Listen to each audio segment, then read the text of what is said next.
Mensagens que edificam, ministradas pelo pastor Sidney Ferreira.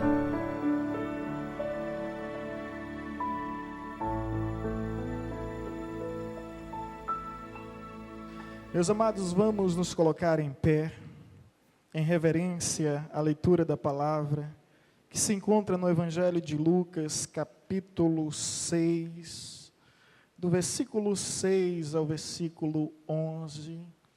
Creio que Deus separou esse dia, reservou esse momento, para que juntos em comunhão e adoração ao seu santo nome, viéssemos glorificá-lo e exaltá-lo. Quantos vieram aqui com esse propósito? Amém, Jesus. Evangelho de Lucas, capítulo 6, versículo 6 ao versículo 11. Esse relato também está registrado no Evangelho de Mateus e Marcos, nos evangelhos sinóticos, que significa os evangelhos semelhantes. E assim está escrito: sucedeu que, em outro sábado, entrou ele na sinagoga e ensinava. Ora, achava-se ali um homem cuja mão direita estava ressequida. Os escribas e os fariseus, observando, procuravam ver se ele faria uma cura no sábado, a fim de acharem do que o acusar. Mas ele, conhecendo-lhes o pensamento, disse ao homem da mão ressequida: levanta-te e vem para o meio. E ele, levantando-se, permaneceu de pé. Então disse Jesus: que vos parece? É lícito no sábado fazer o bem ou o mal? Salvar a vida ou deixá-la perecer? E fitando todos ao redor, disse ao homem: estende a tua mão. Ele assim o fez, e a mão foi restaurada. Mas eles se encheram de furor e discutiam entre si quanto ao que fariam a Jesus. Pai querido, nós te damos graça por este momento tão oportuno, onde nós nos reunimos para te engrandecer e te agradecer por tudo que és e tem feito em nossas vidas. Continua, ó Deus, operando maravilhas, porque cremos que Tu és o mesmo, Jesus Cristo, ontem, hoje, para todos sempre, continua sendo o mesmo. Essa é a nossa oração. Os irmãos podem sentar. Bem, queridos, esse milagre é considerado por muitos comentaristas bíblicos como o milagre surpresa. E por que o milagre surpresa? Porque, na verdade, não havia expectativa alguma. Ninguém esperava, imaginava ou sequer havia pedido esse milagre. De repente, Deus, por soberania própria, realiza esse milagre não como resposta a uma petição, não como atendendo a um clamor, mas simplesmente demonstrando que a sua graça está infinitamente acima do exercício da nossa fé, de modo que esse milagre, o mérito é divino, totalmente, exclusivamente atribuído a Deus e não ao homem. Amém?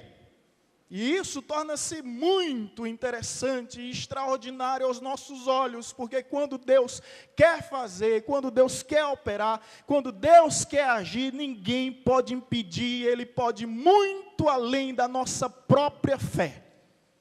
Não sei se vocês já viram uma frase que diz: olha, se sua fé for grande, o seu Deus será grande. Se sua fé for pequena, o seu Deus será pequeno. Eu venho lhe dizer que ainda que a sua fé seja pequena, o seu Deus continua sendo grande, porque Ele não se limita à nossa fé. Ele é Deus e sempre será. Não há uma manifestação de uma fé extraordinária, sobrenatural, ou até mesmo triunfalista da vida desse homem. Ele não vem exercitando a sua fé, não há um relato do exercício da sua fé em ação, mas apenas a soberania de Deus. O que nós bem sabemos pelo texto é que ele tinha um problema. O que bem sabemos é que ele tinha uma dificuldade, e obviamente ele tinha esperança de um dia ser restaurado. A Bíblia nos fala que ele tinha a mão ressequida, a mão mirrada. Trata-se de um atrofiamento nos músculos, nos tendões, que vai ressecando a pele, tornando o membro do corpo completamente uma imobilidade total. Imagine, queridos, que essa mão ressequida, mirrada, completamente atrofiada, lhe impedia de acariciar os seus familiares, lhe impedia de tocar, de apalpar, de pegar algo, porque ele tinha essas deficiências em sua vida que o tornavam um ser humano completamente limitado. A Bíblia nos fala com muita precisão, ainda no versículo 6, que era a mão direita. A mão direita era a mão de honra. A maioria das pessoas são destras, eu sou destro, imagino que a maioria aqui também seja destro. Possivelmente esse homem era destro, e se você for olhar, mediante as escrituras, sempre diz, estende a tua mão direita. A promessa de Deus a Arão para abençoar os filhos era, estende a tua mão direita. Lá em Isaías 41, versículo 13, diz, eu sou teu Deus que te tomo pela mão direita. Logo, uma mão de força. Ela se encontrava completamente paralisada. Perante a religião, essa doença era uma anomalia, que representa uma aberração ao ponto de excluí-lo completamente do convívio social. Eles tinham um certo receio e hesitação de que pudesse se tratar de algo contagioso, algo que pudesse ser transmissível. Então, excluía esse indivíduo, para que agora ele vivesse completamente banido. Então, se ele não podia entrar na cidade, imagine comigo como foi que ele conseguiu entrar na sinagoga. Porque o texto nos diz que ele estava na sinagoga. Como será que ele entrou nesse lugar? Meus queridos, eu não sei. O que eu sei é que ele estava na sinagoga. Possivelmente ele ouviu falar que Jesus estaria naquele dia ensinando. E talvez essa esperança viesse a brotar, a fluir no seu coração. Quem sabe esse Jesus Cristo tem a solução para a minha situação, pode restaurar o meu problema. O problema não era congênito. Ele não nasceu com esse problema, ele simplesmente adquiriu esse problema. Não sabemos se foi por meio de um acidente ou de uma mera casualidade. A questão é que ele tem esse problema. E alguns detalhes chama a minha atenção, entre eles é o fato do homem estar na sinagoga. Há pessoas com problema em nosso meio. Há pessoas com deformidades, com dificuldades, com limitações em nosso meio. A questão que nós não podemos esquecer em momento algum é que Jesus estava presente em nossa reunião. E querido, se você veio de sua casa ao culto, saiba que a presença de Cristo nesse lugar não é uma possibilidade, é uma realidade. A Bíblia não fala a cidade, nem a região que esse homem se encontrava. Não tem uma especificação detalhada, discriminada, acerca da localização da sinagoga. Não sabemos ao certo onde era. O que sabemos é que Jesus estava lá, e se Jesus estava lá, ele também quis estar. Só que ele, ao estar na sinagoga, ele coloca a sua própria vida em risco. Porque quando um leproso, ou quando um homem de uma deformidade, como essa, que era de fato contagiosa, ele não aceitava a exclusão e insistia em estar no meio do convívio social, ele era apedrejado. Então esse homem coloca a sua vida em risco para ter esse encontro com Cristo. É um ato de fé? Pelas entrelinhas nós percebemos que o texto, por inferência, nos traz essa revelação. Ele foi lá para ter um encontro com Jesus. Ele foi lá porque tinha uma esperança ainda no seu coração. E meus queridos, o que me traz a esse lugar é a certeza que Jesus está em nosso meio. Que Jesus se encontra em nosso meio. A presença de Cristo aqui, no meio de vós, não é uma possibilidade, é uma realidade. O que me traz ao culto não é o cantor, não é o ministério de louvor, não é o dirigente, não é o pregador. O que me traz ao culto é a certeza de que onde estiver dois ou mais reunidos em seu nome, Ele se fará presente, e Ele está aí contigo em nosso meio. Estarei no meio de vós, todos os dias, até a consumação dos séculos. É triste quando nós sabemos que Jesus, ou melhor, que alguns cantores têm mais ibope do que Jesus. Não é, missionário Milton? O senhor já ouviu falar isso? Vai estar conosco Aline Barros, a igreja simplesmente fica lotada. Vai estar conosco Kleber Lucas. Pessoal, glória a Deus, aleluia, vai estar conosco David Kiel, aleluia, louvado seja Deus. Olha, irmãos, Jesus vai estar conosco. Aleluia. Os irmãos, teve um pastor Arivaldo Ramos, que ele disse que foi pregar em uma igreja que o dirigente dizia, olha, o arcanjo está aqui, o anjo Miguel está aqui, com a bandeja com chave de porta de emprego, de carro, de casa, e a igreja, glória a Deus, naquela efervescência toda, quando ele pegou o microfone, ele disse, irmãos, Jesus também está aqui. Ele não viu nenhum amém. O negócio está ficando feio em nosso meio. Meus queridos, enfim, o que nós não podemos esquecer é que Jesus está em nosso meio. E Ele é a nossa maior motivação. O som pode falhar. Os instrumentos podem desafinar. O pastor pode faltar. O pregador pode falhar. Mas o nome de Deus será sempre glorificado em nosso meio. O nome dEle deve ser sempre glorificado em nossas vidas. E o que eu aprendo também ainda nessa passagem, é que Jesus não somente está em nosso meio, mas se você for analisar no versículo 20, e eu peço que permaneça com a Bíblia aberta, por gentileza, para que nós possamos acompanhar. Se você for analisar, o versículo 10 diz, e fitando todos ao redor, disse ao homem, na realidade somente a parte inicial, e fitando todos ao redor, ou seja, querido, Ele não somente se encontra em nosso meio, mas Ele está olhando para cada um de nós. É possível que você venha ao culto, saia do culto, o pastor nem perceba. É possível que você venha para a igreja, saia da igreja, ninguém lhe cumprimente, ninguém simplesmente estenda a mão, mas saiba e tenha certeza que Jesus não somente está no nosso meio, mas Ele está olhando para cada um de nós. O texto diz, e fitando os olhos em todos ao redor, não há quem escape dos olhos de Deus, não há problema, dificuldade, deficiência, que possa fugir das atenções do Senhor. Deus está te olhando exatamente agora.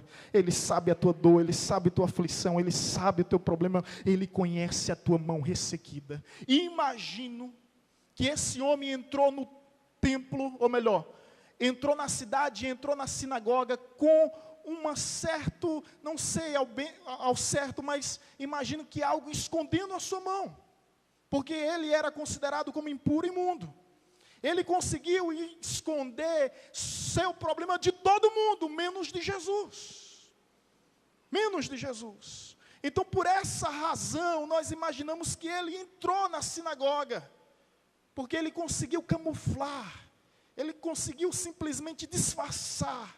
Ele conseguiu esconder o seu problema. E meus queridos, quando eu olho para essa passagem, uma verdade eu aprendo, é que todos nós temos a nossa mão ressequida. Todos nós temos uma certa deficiência, uma paralisia, uma deformidade, um problema que nos limita, que nos incomoda, que nos aflige, tornando-nos completamente limitados. Talvez você se sinta assim, e eu gostaria de perguntar, qual é a sua mão mirrada, qual é a sua mão ressequida? O que é que você espera que Deus transforme, que Deus restaure? Pode ser um problema espiritual, emocional, material, físico, enfim, você sabe qual é a sua mão ressequida. E a grande verdade que surge como temática dessa passagem é o convite para o milagre. O tema dessa mensagem é o convite para o milagre. Você entrou aqui na igreja escondido, como esse homem entrou na sinagoga, escondido de tudo e de todos, somente querendo ouvir,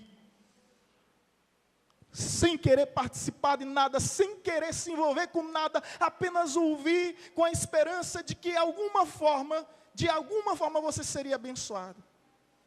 Meus queridos, mas quando olhamos aqui, nós encontramos alguns convites que Jesus fez para que esse milagre se tornasse possível. E o primeiro convite está relatado no versículo 8, que diz: mas ele, conhecendo-lhes os pensamentos, disse ao homem da mão ressequida: levanta-te.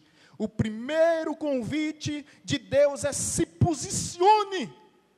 Se posicione diante de Deus para receber o milagre. Primeiro convite. Na realidade, eu quero fazer uma pergunta aqui: quantos desejam receber um milagre da parte de Deus? Aleluia.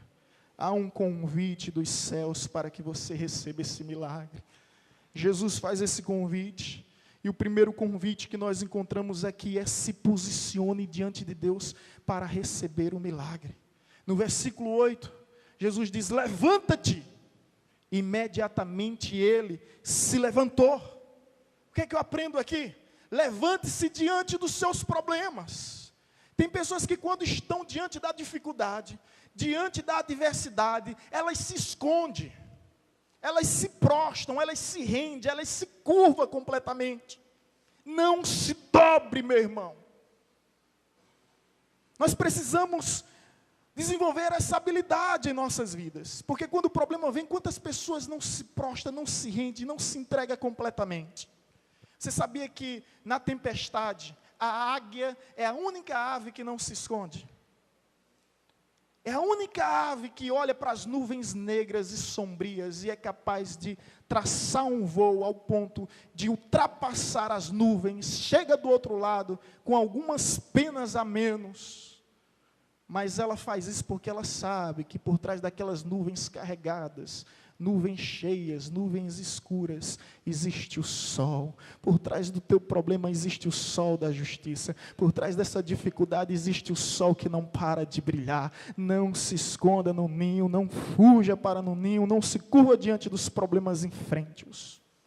A primeira ordem de Jesus e o primeiro convite é: levanta-te. E essa palavra de Deus é para nossas vidas. Levante-se, irmão. Olhe para a pessoa que está ao seu lado e diga isso a ela: levanta-te. Não viva prostrados. Levante-se para ler a Bíblia. Levante-se para orar. Levante-se para cultuar. Levante-se para vir à igreja. Ah, irmão, sabe outra verdade que esse irmão da mão mirrada, que a Bíblia não diz o nome, que nós podemos aprender com ele, é que quando ele vai ao culto, ele coloca a sua vida em risco. Não é? Ele não podia entrar no culto. E quantas pessoas hoje deixam de vir ao culto porque estão cansadas? Às vezes estão exaustas porque trabalhou demais. E não é bênção trabalhar demais. Significa que você está sendo produtivo no seu trabalho. Algumas não vêm à igreja porque estão tristes. Outros não vêm à igreja porque está nublado. A brisa está acusando de que vai chover. É o crente, né? O urso polar, que gosta de hibernar. Não é? Então, queridos, quantos de nós criamos tantos pretextos para não vir à igreja? Esse homem coloca a vida em risco. Ele também levanta-se diante do convite de Deus. Ele também se posiciona. Querido, eu não sei qual é a tua mão mirrada, ou seja, eu não sei qual é o teu problema, não sei qual é a dificuldade que você está vivendo, mas de uma coisa eu sei: hoje Cristo te convida, levanta-te. Você que tem vivido prostrado, Jesus te diz: levanta-te. Você que vem vivendo curvado e completamente rendido aos problemas, Jesus te diz: levanta-te.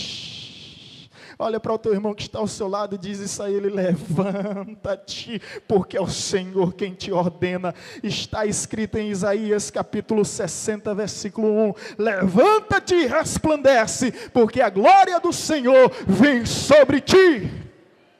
A glória do Senhor vem nascendo sobre ti. Você conhece aquele jargão que tem se tornado um clichê, mas é verdade. Não diga a Deus os seus problemas, ou melhor, não diga a Deus o tamanho dos seus problemas, diga aos seus problemas o tamanho do seu Deus. Para de olhar para o problema, irmãos, olha para o teu Deus que é maior que tudo, é maior que todos. Se o teu problema vier, mostra a Ele que Ele pode ser grande, mas o teu Deus é bem maior. O nosso Deus é bem maior.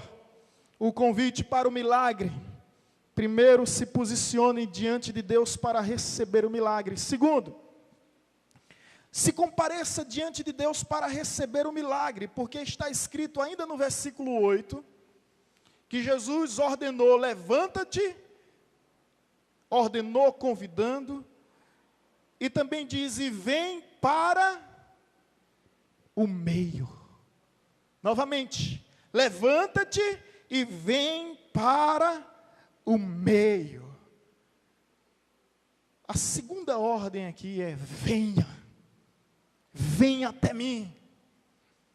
A segunda lição é: se compareça diante de Deus para receber o teu milagre. A ordem de Jesus é: venha para o meio. Na sinagoga, a forma é sempre um círculo, e o altar está sempre no meio. Jesus naquele instante se encontrava no meio, ao seu redor existiam multidões. Aquele homem estava escondido, possivelmente passando despercebido aos olhos de todo mundo, nas extremidades, nas margens, completamente marginalizado, mas Jesus olha para ele. Os olhos de Cristo alcançam qualquer um, em qualquer lugar, em qualquer situação, não importa o problema que ele esteja vivendo. Jesus olha para você, Jesus olha para nós e diz: venha para o meio. Você que outrora estava fugindo, você que estava procurando se esconder, você que veio aqui sem querer ser notado, na esperança de passar completamente despercebido, saiba que os olhos de Cristo já te viram. Ele já pediu para você se levantar, e Ele agora ordena: venha para o meio da adoração, para o meio da comunhão, para o meio da intercessão, para o meio do avivamento, para o meio da bênção de Deus que está nesse lugar. Saia das margens, saia das extremidades, entra, meu irmão, no meio, porque esse é o lugar que o Senhor tem separado para ti. Palavra do Senhor: venha para o meio, apresente-se diante de Deus. Se Ele te convidou, se Ele tem te ordenado, então saia da onde você estiver, sem se importar com aqueles que com certeza vão te criticar, mas venha para o meio. Uma outra verdade que nós podemos compartilhar nessa passagem, meus queridos, é que no culto, como naquela época, ainda nos nossos dias, existe os adoradores, existem os observadores. Havia, o texto é bem claro, publicanos e fariseus, que quando percebe que Jesus manda o homem vir para o meio, ficou somente observando se Jesus curaria ou não curaria num dia de sábado. O legalismo religioso. Nos nossos dias também não é diferente. No nosso meio, existem observadores, existem adoradores. Existem pessoas que vêm ao culto somente para observar. O que é que vai acontecer? O que é que o pastor vai fazer? O que é que os irmãos vão fazer? Não é verdade? Mas, irmãos, não seja do grupo dos observadores, seja do grupo dos adoradores, porque Deus te chama para o meio, para adorar. Deixe de estar na expectativa, entre na plateia da história, porque Deus vai transformar a tua vida. Venha para o meio, não venha para o culto para ser observador, meu irmão.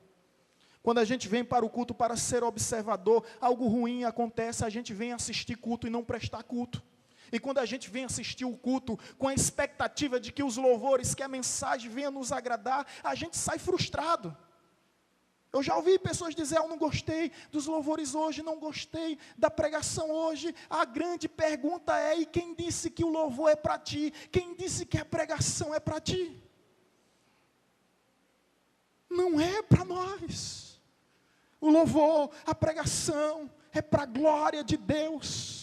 Quer comais, quer bebais, fazei tudo para a glória de Deus. Ah, eu não gostei da dança, eu não gostei da teatro. Quem disse que estão apresentando dança para você, irmãos? Quem disse que estão fazendo encenações teatrais para você? Talvez você não tenha gostado, mas tem uma pessoa que é nova convertida, ou então ainda nem se decidiu, mas foi tocada e movida com a peça, foi tocada e movida com a dança. Você não sabe, mas muitas vezes eu já fui abençoado com essas meninas dançando aqui, com atos proféticos. E tudo que eu entendo é que o que se faz nesse lugar não é para a glória de homens, é para a glória de Deus. Por isso nós aceitamos todas as diversidades sem adversidades, porque entendemos que o nosso Deus é o Deus da multiforme graça, não é da uniforme, é da multiforme graça. Ele é multiforme e não uniforme. Isso significa que não há uma só forma, são várias formas. Nosso Deus é tão criativo. A cada dia os biólogos descobrem uma nova espécie de planta, uma nova espécie de fruto, uma nova espécie de peixe, uma nova espécie de ave. Nosso Deus é tão criativo, meu irmão, que já temos mais de 6.000 anos de história. Segundo alguns cientistas, milhares e milhares de anos, e ainda não descobrimos nada, absolutamente nada, de tudo que tem para se descobrir. Porque eu vou exigir que todos sejam igual a mim.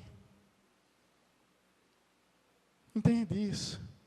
É por isso que eu adoro o ministério, ou melhor, adoro a Deus através do ministério Sangue e Louvor. É verdade que a gente tem que se controlar, senão os esqueletos vão querer balançar. Mas que é gostoso e o nome de Deus tem sido glorificado. É verdade, irmãos, na segunda lição se compareça diante de Deus para receber o seu milagre. Se Ele te chamou, venha. Você está nas margens, escondido, esquecido, desprezado, rejeitado, não é notado, ninguém se importa, no cantinho. Mas Jesus hoje te chama para vir para o meio. Teu lugar era no meio. Um dia eu estive aí, mas Jesus me chamou para vir para o meio. Deus agora está incluindo aquele que é excluído. Está dando importância e valor àquele que é completamente desvalorizado. Você entende o que é isso, irmãos? Esse é o convite para o milagre. Terceiro convite, terceira ordem de Cristo se encontra exatamente no versículo 10. E fitando todos ao redor, disse ao homem, estende a mão. Ele assim o fez, e a mão lhe foi restaurada.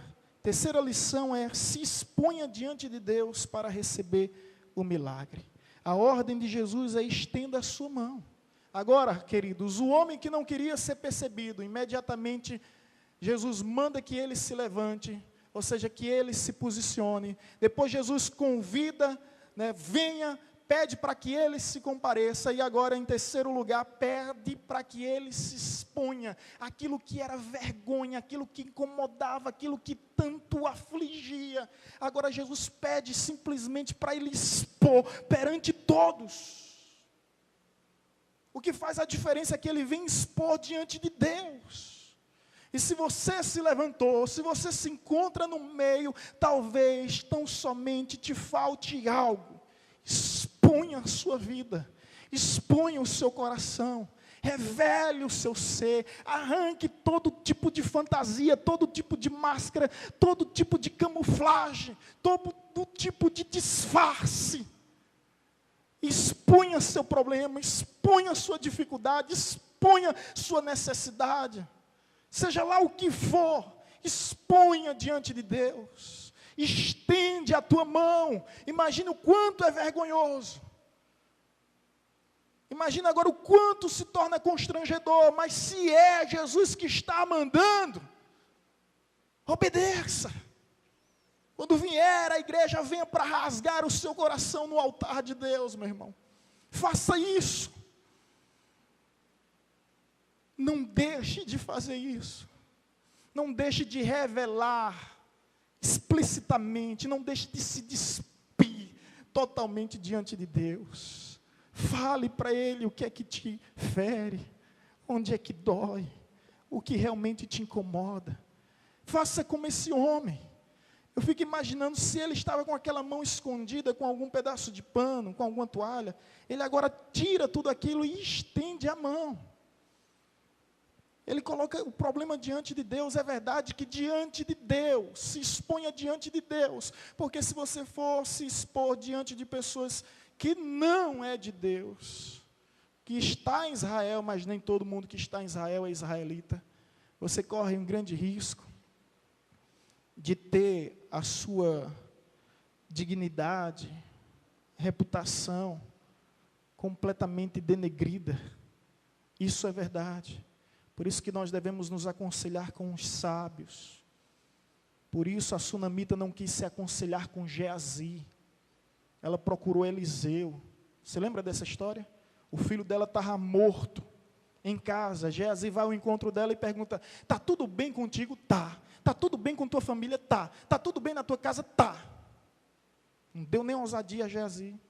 Mas vai andando, quando chega diante do profeta Eliseu, ela se prostra, começa a chorar, não tinha nem condições de falar. Depois ela diz: o meu filho morreu.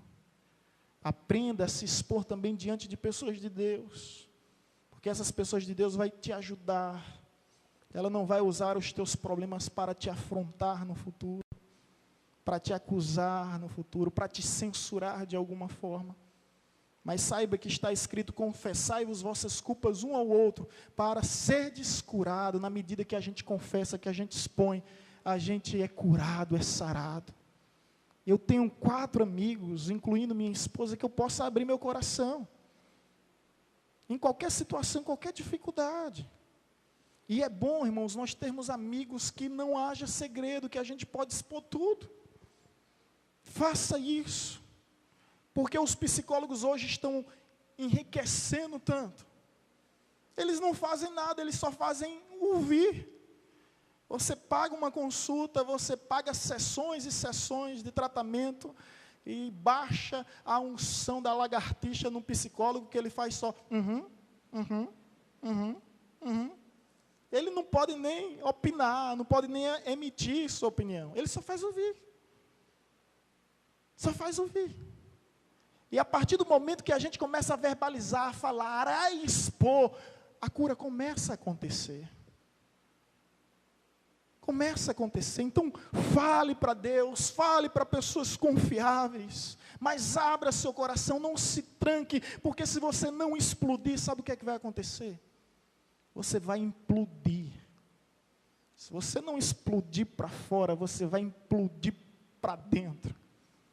Aí, meu irmão, vai surgir vários problemas de origem psicossomáticas, gastrite nervosa, vai começar a cair os dentes, cair os cabelos, o negócio vai ficar feio. Alguns começam a engordar por estresse, outros começam a emagrecer por estresse. O negócio é tão complicado. Então, irmãos, vamos aprender a nos expor diante de Deus. Enfim, o milagre acontece e ocorre quando as ordens de Cristo são obedecidas. Evidentemente, o mérito pertence a Deus. Conforme foi dito, logo no início, nós não encontramos um ato extraordinário de fé desse homem, uma manifestação, que chame a nossa atenção do exercício da sua fé. Nós encontramos o texto falando da soberania de Deus. Ele não pediu nada, mas ele procurou. Ele esteve no lugar certo, na hora certa. Você está no lugar certo, na hora certa, diante da pessoa certa, que tem a solução para todos os teus problemas. Jesus simplesmente o observa, diz: levanta-te, vem para o meio e estende tua mão. O convite para o milagre é esse: levanta-te, venha, estenda a sua mão. Saiba, meu irmão, que o milagre há de acontecer se tão somente obedecermos ao convite, aceitarmos ao convite. Quer que eu lhe diga uma verdade, olhando atentamente esse texto? A primeira ordem de Cristo é muito fácil de obedecer. Levanta-te. Imediatamente ele se levantou. E se você for analisar o texto, vai dizer que ele se levantou e permaneceu em pé. Porque há pessoas que levanta, cai, levanta, não é? É uma situação triste. Mas você pode analisar o versículo 8. Levantou-se na parte terminal. E permaneceu de... Não é isso que está escrito aí? Ele não somente se levantou, mas ele se prontificou. Estou aqui. Então a primeira ordem é fácil de obedecer. Se levanta, ele imediatamente se levantou. A segunda ordem é difícil de obedecer. Venha para o meio. A vida toda ele estava acostumado a ser desprezado, rejeitado, excluído. E agora Jesus chama ele justamente para ser o centro das atenções naquele instante. E isso era difícil. Mas ele obedeceu. Ele aceitou o convite. A terceira ordem não é nem fácil, não é nem difícil. A terceira ordem, que também é o terceiro convite, é impossível. Estenda a tua mão. Se fosse estenda o braço, ele estendia. Mas é estenda a mão. A mão ressequida não há movimento na mão. O membro está em total imobilidade. Não há como estender a mão. Mas aquilo que é impossível aos homens, é possível a Deus. Nós não podemos andar sobre as águas, mas se foi Ele que nos chamou para andar sobre as águas, nós iremos. Talvez você não possa estender a sua mão, mas se é Ele que tem pedido para você estender a mão, faça isso agora, porque Ele é poderoso para fazer o impossível acontecer em tua vida e restaurar toda a tua enfermidade, toda a tua doença, todo o teu problema. Não sei qual é a tua mão ressequida, talvez seja um problema financeiro, um problema moral, um problema espiritual. Um fato eu sei, Ele não nasceu com isso. Essa mão ressequida não era uma doença congênita, intrauterina.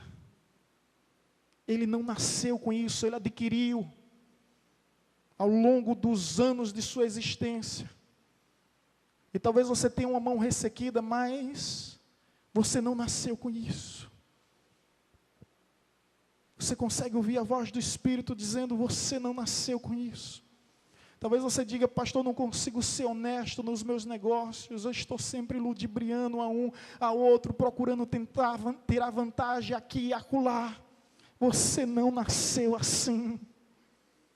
Talvez você diga: eu não consigo ser sincero com meu cônjuge, eu não consigo ser fiel à minha família. Você não nasceu assim.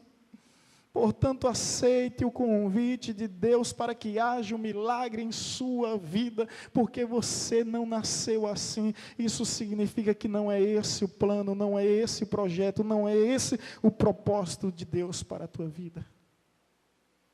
Amém, amados? Enfim, quando esse homem entrou na sinagoga, a Bíblia diz que Jesus estava na sinagoga fazendo o quê? Ensinando. Se Jesus estava ensinando, o que era que Jesus estava ensinando? Quando eu li o texto, eu perguntei para mim mesmo. Jesus ensina algo na teoria, depois ele traz a comprovação na prática. O que Jesus estava ensinando é que Ele é o Senhor do sábado, do domingo, da segunda, da terça, da quarta, da quinta, da sexta, do primeiro dia, do último dia, da semana, do mês, do ano, da década, do século, da minha vida, da tua vida, da história. Ele é o alfa, Ele é o ômega. O que Jesus está ensinando é que Ele está acima das regras, é que Ele está acima de toda lei. Jesus desobedece à lei nesse quesito, porque ele está acima da própria lei. Você entende isso? O que Jesus está ensinando para todos, e agora esse homem torna-se tão somente, um cenário ideal para que ele pudesse comprovar a sua teoria em tese. É que ele é Senhor. E esse homem foi muito favorecido, foi muito abençoado. Mas a grande lição aqui é que há uma diferença entre religião e evangelho. Religião é o homem em busca de Deus, e o homem em busca de Deus mata, rouba, destrói. Evangelho é Deus em busca do homem. Nessa sinagoga existe a religião e existe o evangelho. Existe a religião representada pelos fariseus e publicanos, existe o evangelho representado por Jesus. E o que nós podemos aprender com essa complexidade toda é que religião protege as regras. O evangelho preserva vidas. Religião exclui as pessoas. O evangelho de Cristo Jesus, em Cristo Jesus, ele inclui as pessoas sem fazer acepção de cor, de raça, de classe. Ele não olha para o poder aquisitivo, ele não olha para o gênero, simplesmente ele olha para o teu coração, ele olha para a tua necessidade. Religião mata, o evangelho vivifica. E existem muitos religiosos em nosso tempo e em nosso meio. Se você for analisar, o final do texto diz que os religiosos ficaram incomodados. Os religiosos não conseguem ver vidas sendo abençoadas, vidas sendo restauradas, vidas sendo transformadas. Isso incomoda eles. E ainda hoje, irmãos, existem muitos legalistas em nosso meio, que fazem acepção de dias.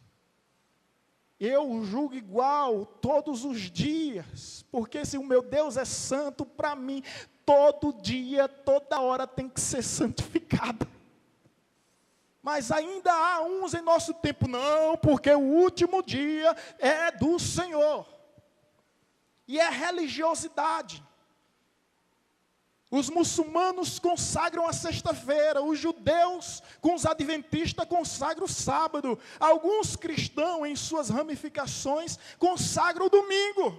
Um dia um jovem me perguntou: pastor, qual é o dia do Senhor? Eu, todo dia, porque a Bíblia diz que ele, trabalhando no sétimo dia, descansou. Até no sétimo dia Deus trabalhou, meu irmão.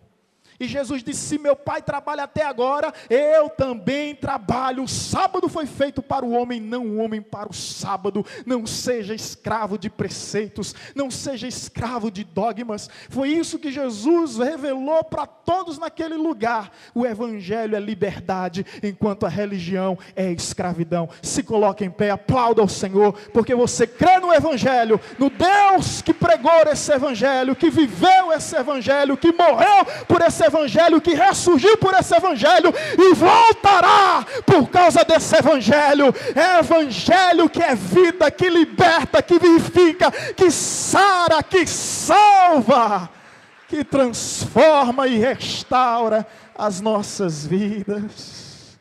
Seja restaurado, meu irmão. Seja restaurado.